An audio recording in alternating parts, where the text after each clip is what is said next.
Hi అండి. ఎలా ఉన్నారు? నేను మీ సరోజ. ఈరోజు నిమ్మకాయలు మనకు అన్ సీజన్‌లో దొరకాయి గదా! నిమ్మకాయలు ఉన్నప్పుడు ఇట్లా స్టోర్ చేసుకుంటే మనకు 6 నెలల దాకా నిలువుంటదండి నిమ్మరసం అన్నది. నిమ్మకాయలని కడుక్కొని శుభ్రంగా తుడుచుకొని ఆరినంక నిమ్మకాయలన్నీ పదం లేకుండా కావాలి.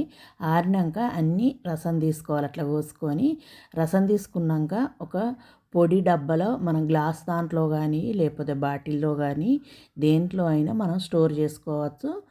ఇప్పుడు దాన్ని మనం మళ్ళీ అడబోసుకోవాలి. అంటే ఏమన్నా ఉంటే అచ్చేత్తది. అందులో గింజలు అవి ఇవి ఉంటాయి కదా, ఉండకూడదు. మనకు ఉంటే రసం అన్నది నిలువ ఉండదు. అన్నీ మనం స్ట్రెయినర్ చేసుకున్నాక దానికి క్యాప్ పెట్టేసుకొని ఫ్రిడ్జ్లో పెట్టుకుంటే 6 నెలల దాకా నిలువ ఉంటుందండి. ఎప్పుడు కావాలితే అప్పుడు మనం దీంతో పులిహోర చేసుకోవచ్చు. రోజు ఉదయాన్నే వేడి నీళ్ళల్లో వేసుకొని తాగితే చాలా మంచిదండి. నిమ్మకాయలు ఉన్నప్పుడు ఇలా చేసుకొని స్టోర్ చేసుకోండి.